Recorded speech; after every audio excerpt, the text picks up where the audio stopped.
I thought last night was a celebration of American culture at its absolute best. 6:04 on a Tuesday. So glad you're joining us to start your morning here on KCMO Talk Radio 95.7 FM. We are streaming, as always, on the KCMO Talk Radio app. You know, I've complained a lot, just in passing on the show, about the awful schedule that has become college football. Sitting here on a Monday night for a Saturday sport, watching a national championship the week before the AFC and NFC championship games take place is something that just desperately needs to change. The schedule still stinks. But for about 3.5 hours last night, that was American culture at its absolute best. You had the Indiana Hoosiers beating the Miami Hurricanes last night, 27-21, to win their first national championship in what is one of the great turnaround stories in college football history, arguably the best ever. I know Kansas State fans here in town may feel otherwise with what Bill Snyder did for the Wildcats, but I don't even know if you can compare them because it's such different times when you talk about the transfer portal and NIL and things like that. But no matter what, Indiana was a laughingstock in college football. Within 2 years of Curt Cignetti taking over the program, they are national champions, beating Blue Bloods along the way to win this national championship and finish 16-0. They had this amazing young man at quarterback in Fernando Mendoza, who is all about wearing his faith on his sleeve, as he was last night. After he won the game, what does he do? He says the same thing he did after every game he wins in every single interview. It's always obvious to Fernando Mendoza what he puts first. Go for it on fourth down. What did he say to you in that huddle, and how did you execute it? That's one thing about our team. We're always going to put all on the line. And, I want to give all the glory and thanks to God there. My offensive lineman blocked perfectly, and we're able to execute the team towards a common goal, have the Indiana Hoosiers synergy to score, and then give our team a chance to win the game. How did you get it in there, though? You had to go airborne, Fernando. I had to go airborne, and I'll die for my team. Whatever they need me to do, they need me to take, shots from the front and the back, whatever it is, I'm going to die for my team out there, and I know they're going to do the same for me. That's what makes us so close, and that's what makes this national championship so special. Fernando Mendoza, imagine this guy interviewing at like one of the big four accounting firms or something like that, coming in hot after a big LinkedIn message, and then just bringing the heat like that in some kind of in-person interview at PricewaterhouseCoopers. That would be amazing. But this guy was all about family and faith and his team, and he put it first the entire way, and he had an amazing play in what was an incredible game last night to give Indiana the win on a go-ahead touchdown run. That was unbelievable. It was one of those plays that if you're just a casual sports fan and you watch live, you will never forget. The 10-yard touchdown run, they're down 3, that puts them up for good. They end up winning the game. And then you think about Fernando Mendoza's mother and what she represents and who she is. They showed his mother a lot last night. She was a star tennis player down at the University of Miami. Now, interestingly, this game's being played in Miami Gardens, where Fernando Mendoza, who's the quarterback for Indiana, grew up. His mother has MS, multiple sclerosis, and needs a wheelchair to get around.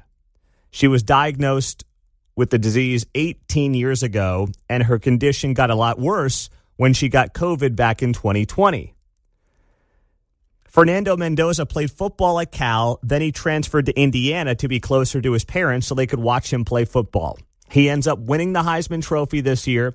He wins a national championship. He's probably going to the Las Vegas Raiders. We'll probably see him plenty here in Kansas City over the next several years. But his story and his family's story is fascinating as well.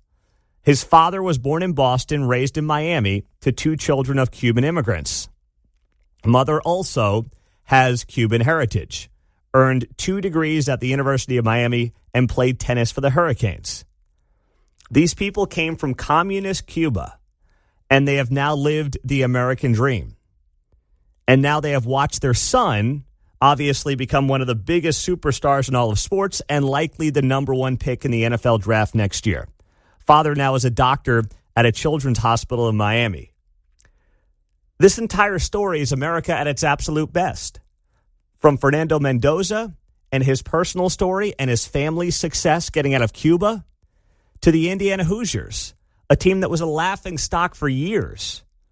And now, yes, with some deep pockets like Mark Cuban, and great head coaching, has totally turned this program around and put it at the epicenter of college football. That's America at its best, and that's what was on display last night. And then there was President Trump, who was on the scene last night, who was there, who they showed during the national anthem. Credit to ESPN for showing President Trump during the national anthem, and it came with, for the most part, a lot of cheers. We hailed at the twilight's last gleam, whose bright stars and bright stars. You heard some boo birds come in on the backside. There's no doubt about it, right? They probably came in late because the people that didn't want to cheer for Trump were probably, turning their backs to the anthem anyway. I say that very much tongue-in-cheek, but you get the point.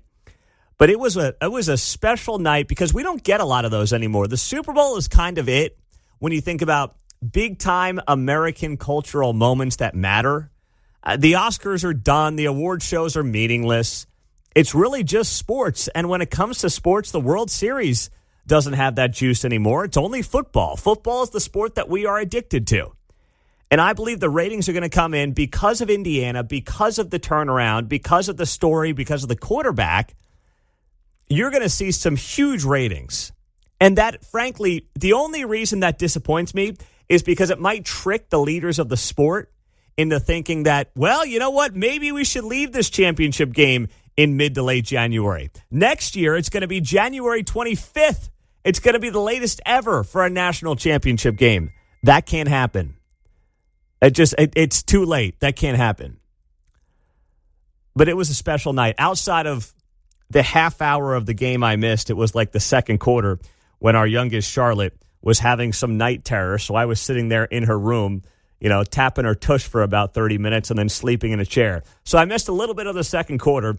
But outside of that, it was just a night that blended the best of American sports and American culture into one 3.5, 4-hour window. Now, unfortunately, Mark's parlay on FanDuel did not hit last night. And let's be honest. 0 for 4. It was a bomb of a night there, Mark. Yeah, that was the first time that I'd gone 0 for in a parlay in a long time. Well, yeah, that was the only part of last night that was not any good. Mark's picks, no good. But you know what? When you're Mark, you just keep on trucking on. He's on the KU Colorado tonight. Oh, yeah. Let's go, baby. Now, speaking of KU on the news front, did you see this? Bill Self. There was a health scare yesterday for the Kansas head coach. Bill Self right now is not in Boulder, Colorado. He did not travel with the team. There was an EMS call yesterday in Lawrence to Allen Fieldhouse. And all KU is saying in a statement is that Bill Self felt under the weather earlier today, meaning yesterday, and out of an abundance of caution was taken to LMH Health, where he received IV fluids. He's feeling better, but did not accompany the team to Boulder. Now, it's not clear as to whether or not he could travel today to Boulder to meet the team. They have a 10 o'clock local time tip-off in Boulder. These guys are going to be falling asleep at halftime. I mean, that's ridiculous. Yeah, I wouldn't recommend he go to Colorado if he's having some heart issues. Well, yes, between the late game and, of course, the altitude, probably not a great idea. But remember, Bill Self has had a history of health issues. He missed time a couple of years ago during the Big 12 and NCAA tournament. That was 23. Hospitalized again in 25 with 2 stents put in to treat blocked arteries. And these things have now persisted over the last 3-4 years. So Bill Self's got to be careful. You have a high-stress job. You're pushing 60, if not at 60 years old. 63, gosh, he does look good for 63. I'll give him that. But at 63, you got to take that foot off the gas pedal just a little bit if you're Bill Self. And I don't know what his future holds. I don't know. I'm not going to play doctor on the radio. I just know this much based on what's happened the last 3 years to Bill Self. And now this yesterday, you got to be wondering, what's it all worth? You have more money than you ever need. Hall of Fame coach. You've proven it all. What more do you need? What are you chasing? And I thought it was interesting. Yesterday, 12 News down in Wichita had the audio of the EMS call. I found it last night from one of the reporters on social media, and it specifically references chest pains, which is something KU did not mention in its statement. But as of this morning, that reporter has taken down the audio from that call. So I don't know what happened. I don't know why. I don't know the backstory. But the audio was up on social media of the Bill Self EMS call, allegedly the Self EMS call, because they don't say his name. They just say chest pains, Allen Fieldhouse, go there, blah, blah, blah. And now it's gone. So that makes you wonder what exactly this means and where this all goes from here. It seemed like KU is trying to downplay it because they don't want it to go crazy viral or whatever. But, I mean, it seemed like it was probably a little bit more scary than what they're leading on. Well, that's where I'm at, too. When I heard the call and then I saw KU statements, I'm like, all right, these two things don't match up, all right? They just don't. Not at all. Coming up on KCMO, we are still trying to figure out what happened when it came to the tragedy in Lawrence over the weekend. Shooting at the Hawk, and you had one 18-year-old end up dead, Aiden Knowles. His 16-year-old friend is alive in the hospital. But who were these guys who allegedly committed this shooting? What's their history? What's their background? What do we know? And, you know, if you know KU well, I'm curious to also know how 18-year-olds end up in bars at 2 a.m. Like, that's just getting totally glossed over. It's not 1978. They can't drink. So what's going on here? We'll get to it and tell you the latest coming up next on KCMO. So we're learning more about what happened at the Hawk in Lawrence over the weekend. This was early on Saturday morning when now 18-year-old Aiden Knowles was shot and killed, and his 16-year-old friend finds himself in critical condition as well. Brady Clark. They're not students or from Lawrence, and they are two individuals who were out there outside of the bar when this tragedy took place, and it really was a wrong place, wrong time type of thing. Fox 4 is reporting as of late last night that no formal charges were filed on the holiday for the teens arrested for suspicion of a deadly Saturday morning shooting outside of the Hawk. Police have not released details on what may have led up to the shooting. Police say they arrived at about 2 a.m. on Saturday, found the victims outside of the Hawk, and not long after the shooting, officers found two suspects a few blocks away from the scene using canines and drones. Jail records show that two people were booked in Douglas County Jail on first-degree murder and aggravated assault. And what we know right now is that the teens suspected of the shooting are no stranger to authorities as juveniles. What they're reporting as of right now is that one of the teens was previously sentenced in 2024 to 18 months in juvenile custody for bringing a gun to a Kansas school. He was also accused of assault on a police officer. The other teen who was booked received 18 months probation in 2023 for stealing a gun. Lawrence police described both 18-year-old suspects as out-of-towners. So it's hours after KU wraps up its game against Baylor on Friday night.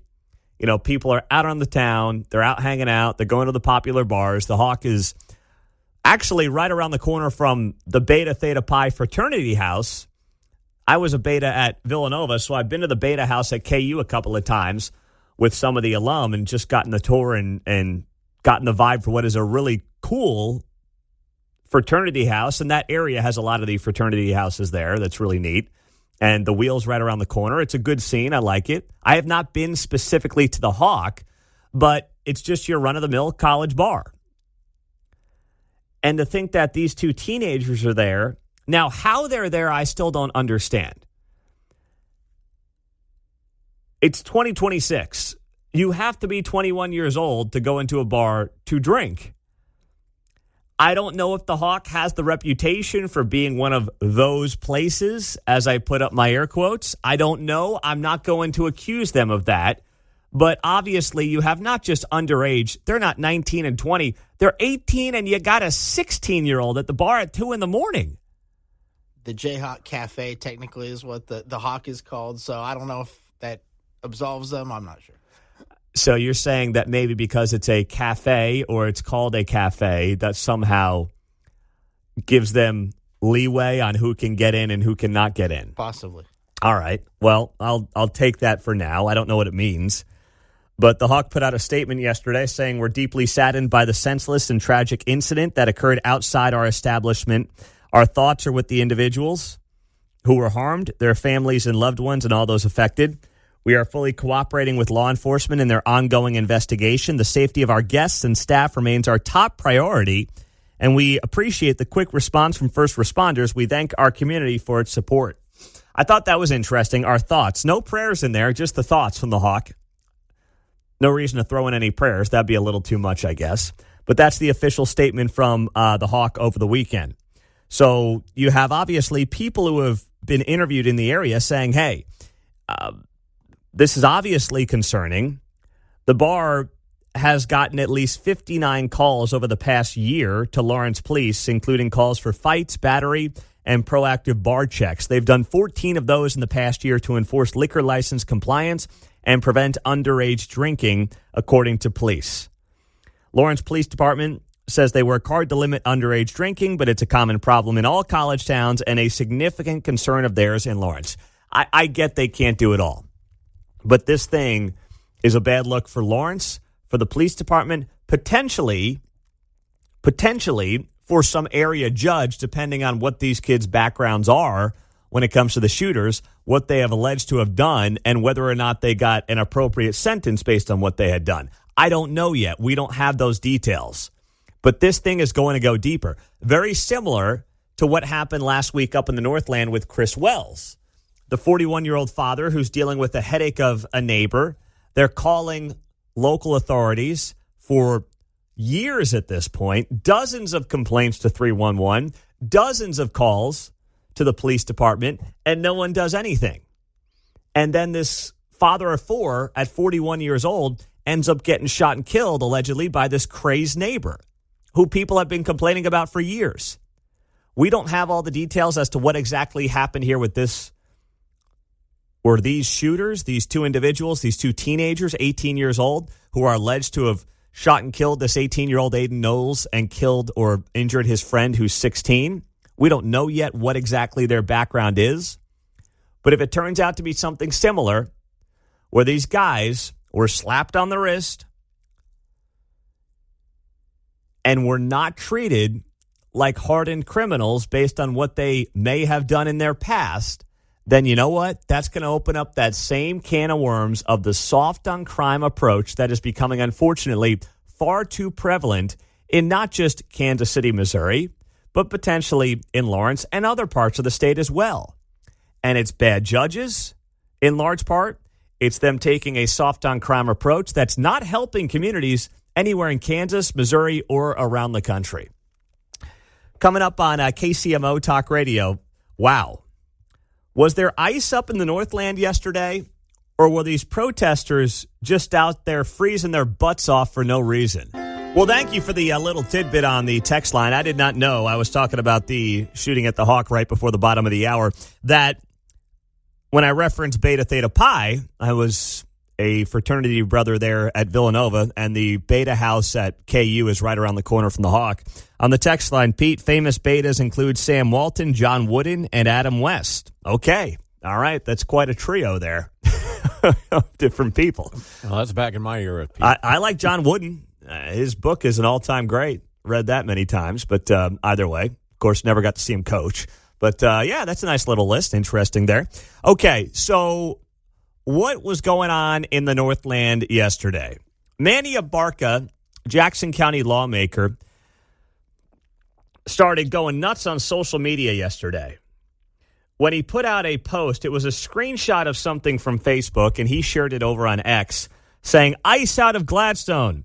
Pop-up protest today, 4 p.m., corner of Northeast 69th Street, North Oak Trafficway." And Manny shares, "A day on, not a day off." Ah, yes. Oh, man. Staying tough, staying strong.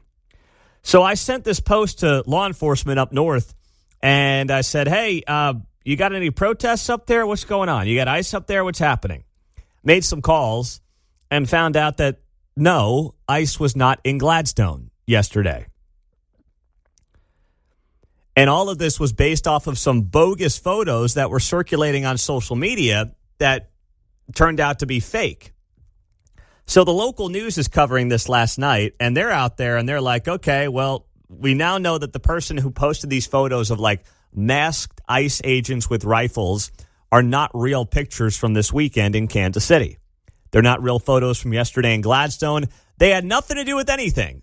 They may have been AI, I don't know. But they were not accurate at all, John. Did you take a look at them by any chance? I did not see them. I did see them. I'm going, that's Anywhere USA. There was no defining characteristic in the picture. Nothing whatsoever. Silhouette of two figures, a neighborhood dimly lit, street lights. Okay, well, there's a house. Did you see it on social media, or did one of the news stations have it? I believe I saw it online this morning. I was going through the deals. Maybe last night on the news, though, I was watching it. I got to find it. I want to see how bad the photos are. It's not that the photos are bad. It's just that it could be anywhere. There's nothing that defines that that's Gladstone or where it is. Gotcha. Okay. Yeah, I did not see them. But I reached out to the law enforcement guys up north, and they're like, yeah, we don't know what this is all about. So yesterday, you did have a handful of protesters show up there in Gladstone. I mean, they're up there in Gladstone. It's like 17 degrees. And as one of my law enforcement friends up in the Northland said to me, he goes, listen, if they want to be out there in 17-degree weather protesting something that's not happening, be my guest. Like, whatever makes them feel good. So it looked like I counted about 8 people up there last night or yesterday afternoon in Gladstone after watching some of the local news hits. And it went exactly as you would have expected. Here is Channel 5's reporting last night, Betsy Webster. We got the reports last night that ICE is making its presence known in the Gladstone area, and that just sent a chill down my spine. I love we saw the reports. Social media is not oftentimes accurate news. Talk about a bombshell. I don't want to make this generational, but I will say there's something to be said for both sides of the aisle. And, John, I'm not trying to pick on you here, okay? I'm not. I'm a skeptic since day one. Well, I don't mean you. I don't mean you. But in general. There are peers of yours who see things on Facebook, and they're like, well, it must be true. There it is. Saw it on Facebook. Saw the headline. Yeah, exactly. Taylor Swift's possessed by the devil. Facebook told me. It's like... Isaiah Pacheco's playing for Tennessee next year. Yeah, well, the saw Chiefs. That one. There's one, The fake goofy stuff. Yeah. Chiefs pages, Mark gets them all the time. Mark shares them with us. I mean, great comedy, huh? There is fake news about the Chiefs all over Facebook, about Taylor and Patrick. What was the thing? Oh, yeah. Clark Hunt was going to host a memorial for Charlie Kirk at Arrowhead Stadium. Remember that one? And there was some Republican in Missouri who shared the post, and it's like, dude, this is not real. It's like Chief Zone 75 sharing the news. My goodness, man. So anyway, that's the kind of crowd that showed up yesterday in Gladstone for the protest, right? It was mostly older people who saw something on Facebook and thought, well, it must be true. Sheriff responded in his own post. He said he checked with local and federal agencies and no law enforcement was in that area at the time. But protesters say the larger issue remains. It's not just about our neighborhood. It's about our neighborhood all across our country. Oh, man, that's a Kamala-ism. It is time for us to do what we have been doing, and that time is every day. It's not just about our neighborhood. It's about the neighborhood across the neighborhoods, across the neighborhoods, across the country. It's about all the neighborhoods. So even if this was totally fake and totally made up, it's about the neighborhoods, man. That's what it's really about. They've had 60 years since Vietnam to perfect these protests. And let's just put it this way. I'm very underwhelmed by this same crowd 60 years later. There is some overreaction to it. Who can blame us? I mean, we saw what's going on in Minneapolis. Kansas City's mayor says he gets it. But I don't blame the people spreading it. It is this culture of anxiety that we have built in our country. Wait. Did Quentin Lucas just say he doesn't blame the people spreading it? Now, I don't know what it is, if it is in reference to the fake news stories on social media promoting ice in the Northland when there is no evidence to suggest there is ice in the Northland.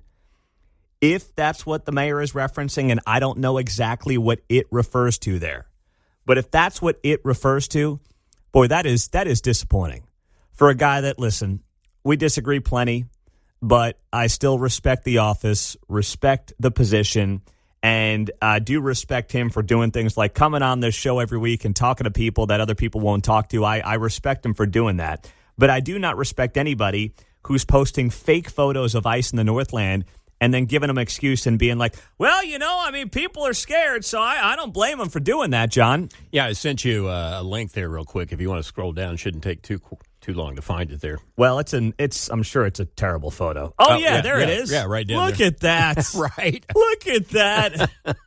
I mean, that could be anywhere. Anywhere. That's Main Street America. Hey, Mom. Hey, Wally, I'm home. Yeah. I mean, that's pathetic.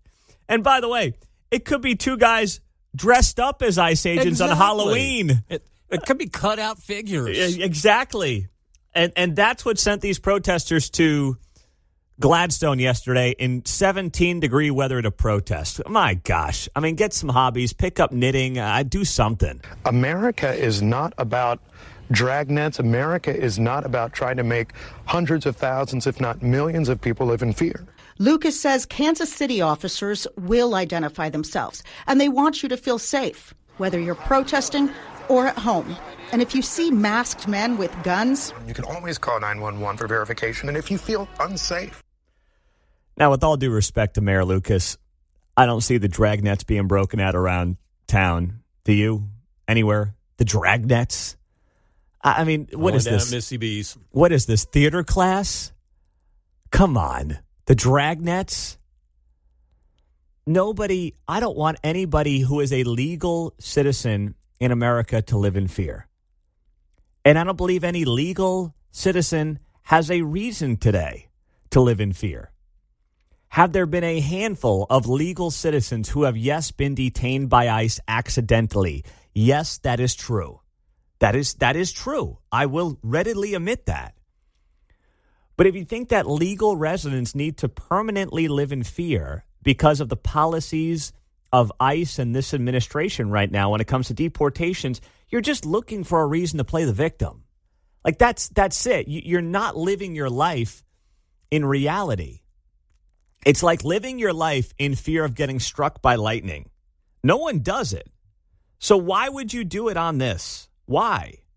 Why would you go down that road? There is no reason to. You can't live your life in the fear of the 0.001%. No matter who you are and what you look like, you can't do it. You're going to drive yourself crazy. But in politics and then social media and a news arm that is willing to promote some of this nonsense, that's how we get to where we are today. And that's how we get to this place where these protesters feel emboldened and people just say to the news whatever the heck they want, no matter what the odds are on anything actually happening. It doesn't much matter. Coming up on KCMO Talk Radio. So you can tell your friends there is no ice in the Northland. There wasn't yesterday, and there's not going to be today, as far as we know. I suppose that could always change because they don't usually announce where they're going next. But something tells me they've got their hands full in other places, like 6 hours up to our north in Minneapolis. Of all the things that Congress could do, is this really going to be one of their crowning achievements of 26? I sure hope not. But Fox News scared me yesterday when on Fox and Friends in the Morning, this report surfaced, and I was like, nope, don't do it. Don't do it. Bringing forward as early as possible. On March 8th, we are set to lose an hour of sleep. That's the earliest possible start date since national law mandates the clocks change on the second Sunday of March. And on Capitol Hill, Congress is looking at those two bills that aim to make daylight saving time permanent in the U.S. President Trump has urged lawmakers in the past to do away with the time change. So our first official spring story of 2026. All right. So Congress is considering the move to make daylight saving time permanent, which would mean when we spring ahead coming up in March, we would never fall back. I can't stand the idea. I think it's horrible policy. I think it caters to Washington, D.C. and New York, and really the Northeast corridor. My brother lives in Boston. It is dark there at like 4 o'clock every day. But it doesn't do us any good here in Kansas City.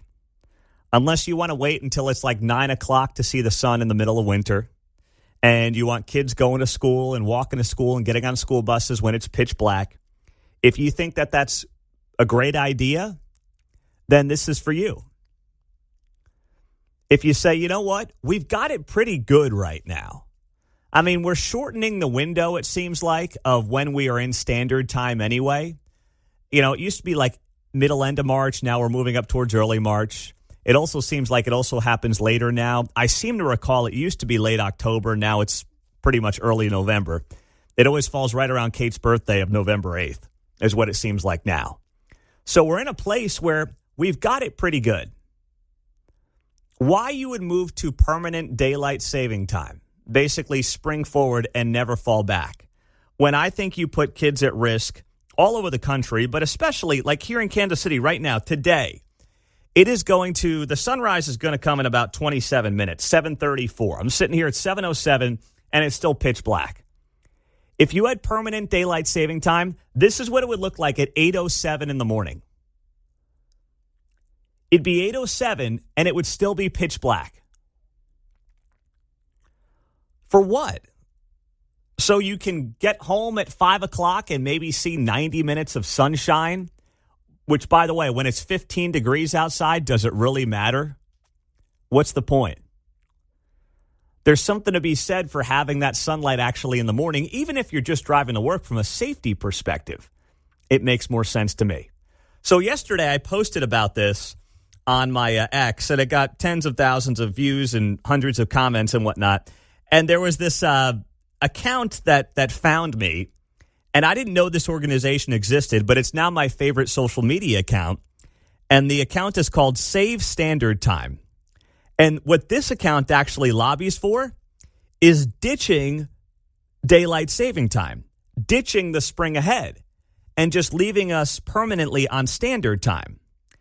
And they have data that suggests permanent standard time allows us to basically be healthier. It's better for our mood. They say it's better for safety, education, the economy, and the environment. That's their claim. I'm going to have one of their guys on the show at 9 o'clock this morning because I didn't even know this group existed. But they specifically talked about the state of Kansas. And they share data here showing that in western Kansas in particular, they would be having a sunrise of 9 to 9:05 in the morning. If we had permanent daylight saving time, if we sprung ahead and never fell back in the fall. In western Kansas, the sun would not be rising until after 9 o'clock in the morning, John. That's insane. Get up. You know what? For people that like to sleep in, this might be good for you because this gives you an excuse to stay in bed. But you know what? Get up, get after it, attack the day. And stop wanting more daylight at 5, 6 o'clock at night when there's really nothing to do in the dead of winter anyway, John.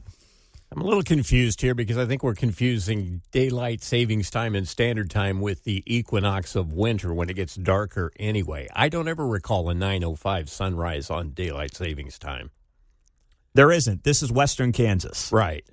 But it's not that far away. Well, I mean, were you ever there in December?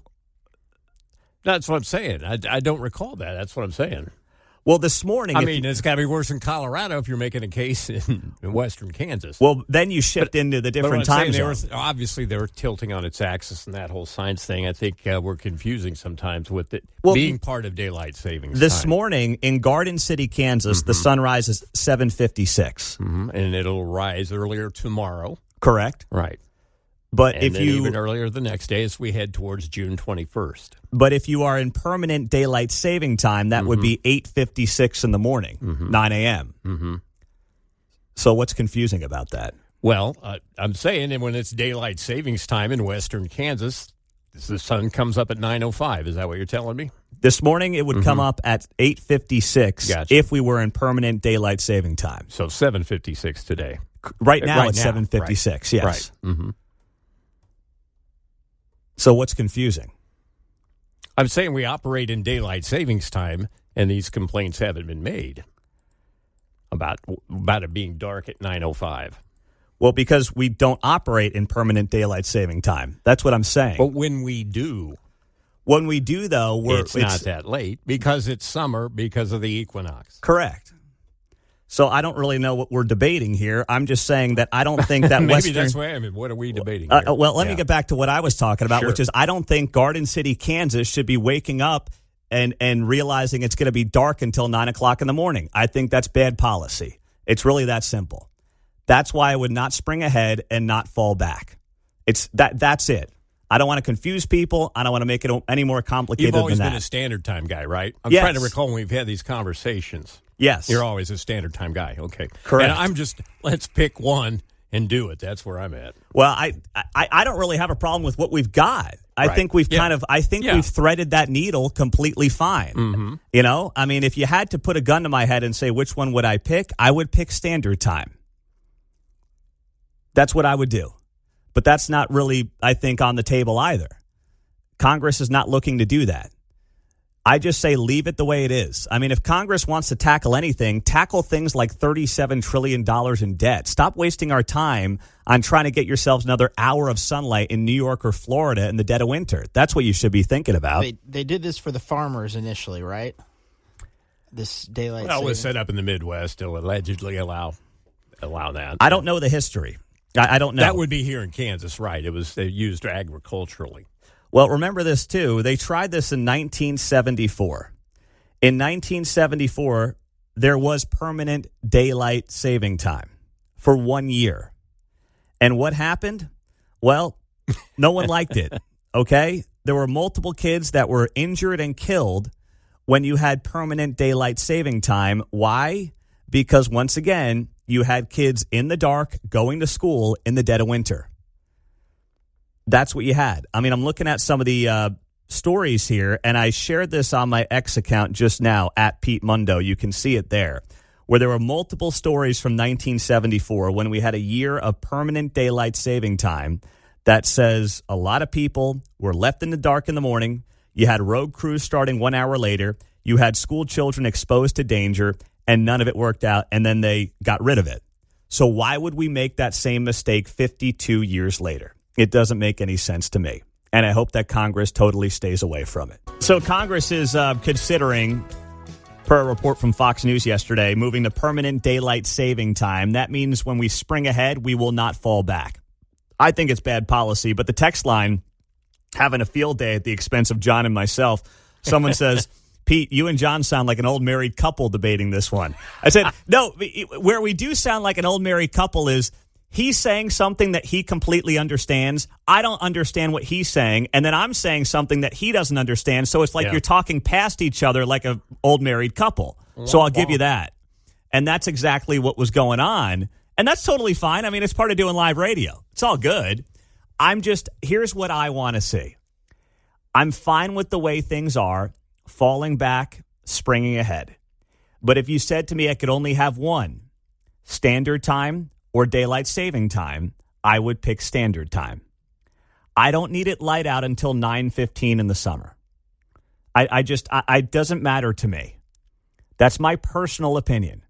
And I think the value of having grade school kids in particular, going to school when the sun's up in the 8 o'clock hour and walking to a bus stop at 5, 6, 7 years old with the sun up is important. If we were to go to permanent daylight saving time, the sun this morning would not be up until 8:34. It's going to rise in about 15 minutes. If you sprung ahead and never fell back, it would not be rising until about 8:34. And then you would have a lot of little kids around Kansas City and around the country going to school in the dark and walking to bus stops in the dark. And when we tried this in 1974, there was a big uptick in kids getting hurt and, God forbid, kids getting killed. 913-408-7957. Let's start with Mark. He's in Overland Park. Hello, Mark. Good morning. Hey, Pete. so here's the deal, and you might be able to look it up, but Paul Harvey used to do a little piece, I think I heard it twice, years ago, on the origins of daylight savings time. So I don't think the whole farming thing and some of that is quite correct, but according to Paul Harvey, a legislature heard of a law being introduced in Congress, and it so pissed him off that he said, I'm going to introduce the most stupid law possible, which was daylight savings. We're going to move our clocks forward because just daylight savings, we're not saving anything. So anyway, you might see if you can find that. Paul Harvey, I know that 30, 40 years ago, I heard that twice. So really right now, what we're discussing is potentially the stupidity of how the law started in the first place. Well, you know what? You can always find a stupid law that resulted in the way we find ourselves today. Thanks so much there, Mark. Let's go to Claire in Waldo. Hello, Claire. Good morning, Pete. I know the history of daylight savings time. It goes back to Benjamin Franklin, who invented it in order to save on candles. And then he went out and found the electricity and invented the light bulb, and therefore we didn't need it anymore. Just turn the lights on when it's dark. We need to go back to standard time and stay there. So you would say stay in standard time, and that's that. That's it. 100%. You know, I see a lot of people, thank you, Claire, on the text line saying, hey, you know, the farmers need daylight saving time. Can someone answer me this? Because maybe I'm too simple of a man. Whether you like daylight saving time or standard time, it's the same amount of light per day. You're just shifting when the light comes. So who cares? If the light's later in the day or earlier in the day, it doesn't give you more light. It just shifts when you have the light, John. Well, it's set up that it used to be, okay, and this is history, right? Farms were family-owned, and if kids were in school, they had more daylight hours after school was out with which to do chores or to finish things or to help plant and or harvest would be the explanation in general, the old school urban legend, if you will, around here. Okay. Well, Right. I mean, yeah. So it doesn't give you more days. To your point, you can get up whenever you get up and get your work done. It just was supposed to be that kids could help after school. Mark? And there go, we had the 14-year-old driver's permit that they could operate agricultural vehicles and be 14. Mark, your father-in-law is a farmer. What's he like? I mean, he gets up really early, so he likes earlier light. So he's a standard time guy. He's a standard time guy, yeah. All right, put another one. One of the good guys. Yeah. So basically what we're saying here is technology has made most of these reasons mute, right? Yeah, exactly. So I think to the point we should look at it more from technology. We used to say, hey, we could get more recreation, more softball after work. But now we've got every field lit up, you know, right? Well, that's Miller's exactly Woods, et right. cetera. So technology has maybe rendered this ridiculous. On the text line, Pete, horrible take. The majority want more time at night. To say kids are in danger is not true. We have modern technology, brighter lighting, and many more things that don't compare to the past when they tried daylight saving time all year. You're biased due to your early morning job. No, I'm used to being in the dark. I don't mind sitting here in the dark in the morning. Trust me, it's not about me. Now, if you want to say it's about my kids, sure. But I promise you this, there's not a lot that's changed from 1974 when it comes to streetlights, to working or walking to a bus stop, and a bus driver picking up little kids. Like, not a lot has changed on that front from 1974, if you really think about it. They walk out the front door, they go to the bus stop, they get on the bus. Tell me, what technologically has dramatically changed during that period of time that makes you feel like things are dramatically safer in the early mornings if kids are going to school in the dark all over the country? So what? People in Florida, retirees in Florida, can play 27 holes of golf during the day in the wintertime instead of 18? That's Nobody cares. That's not the way to go about public policy. It's not. You leave it the way it is. If you're Congress, it's fine. You spring ahead, you fall back, whatever. But if I had my druthers, I would, yes, go permanent standard time. Get up, get after it. Now, I know that means the sun would be coming up at 5 in the morning in summertime around here. But you know what? Get up and get after it. Get that morning sun. Hit the gym. Go for the run. It's arguably the greatest American success story of 2025, and that's Curt Cignetti, the Indiana football coach who won a national championship last night. He's a late bloomer in the coaching world. He's 64 years old, and really, he wasn't a household name until probably a year ago, give or take. I mean, if you're a diehard college football fan, you knew of this guy when he was having success at James Madison, but then he got the Indiana job about 2 years ago. And he takes over one of the worst programs, historically speaking, in the history of college football. They had not won a bowl game since 1991. Now they're national champs. And at 64 years old, he's a classic late bloomer, I guess you would say, in his profession. And now he's pulling in $11 million a year as the head coach of the Hoosiers.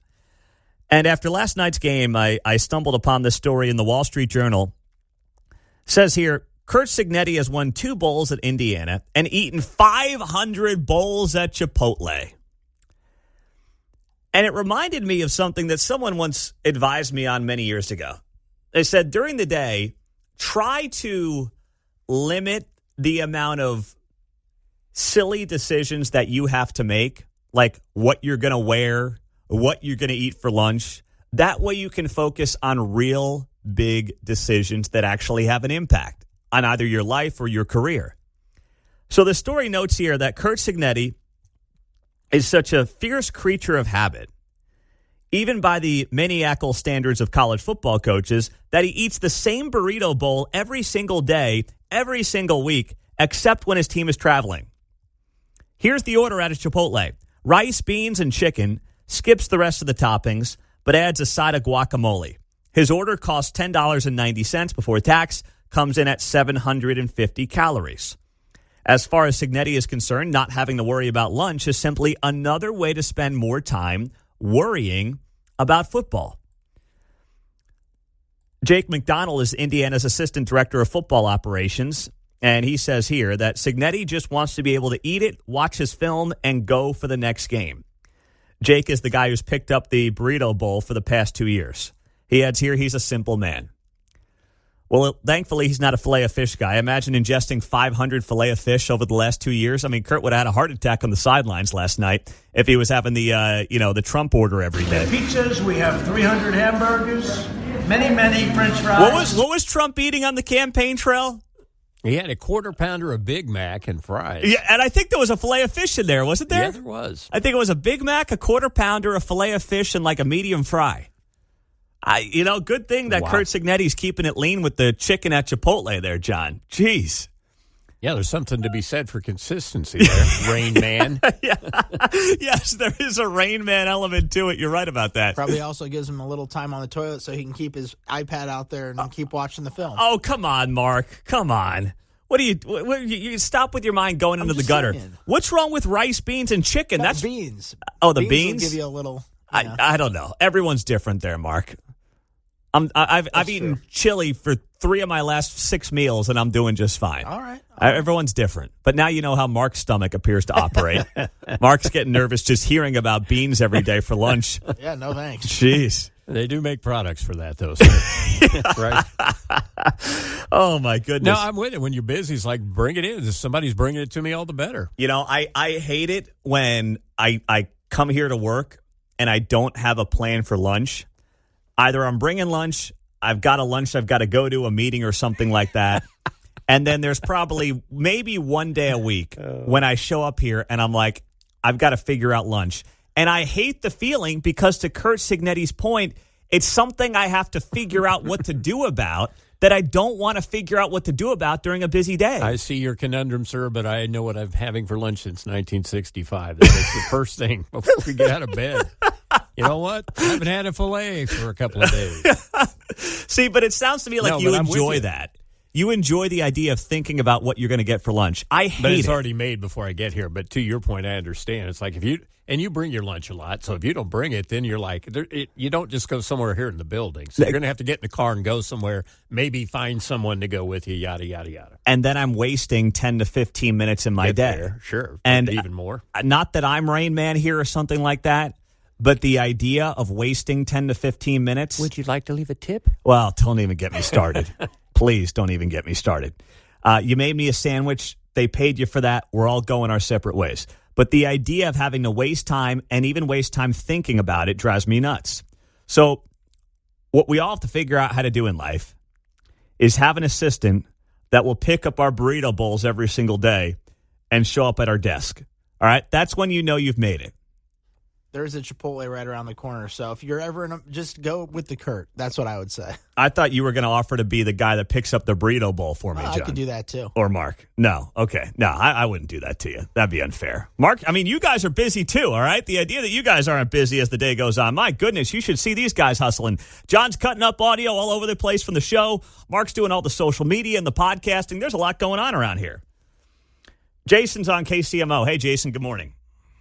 Hey, Pete, I got a little burrito info for you. I'm kind of a taco connoisseur. There's a place called Tortilla Ranch not far from you, and it will change your life. It's like 16 times better than Chipotle. It's amazing. You should check it out. Is that right? Now, you happen to be the owner of this place as well? No, I'm just a happy patron. Okay. You know, I think I've been there. Right here by Corporate Woods. Yeah, I've been there. It's good. I mean, I didn't think it changed my life, but it's good. It's good. It's a lot better than Chipotle, in my opinion. I will give you that, Jason. I'm with you there, buddy. I'm spot on with you on that front. Thank you. But I'm still trying to figure out who's going to pick it up for me. That's the part I got to figure out. And Jason didn't offer that up. So we all got to get to Kurt Signetti's phase of life. That's where it's at. $11 million, national championships, and a personal burrito boy bringing you your lunch every day. That's when you know you've made it. By the way, the guy who was the burrito delivery boy, he's going to have a big career, I can tell. He's going to put that on his resume, and he's going to be off to the races, man. There's no doubt about it.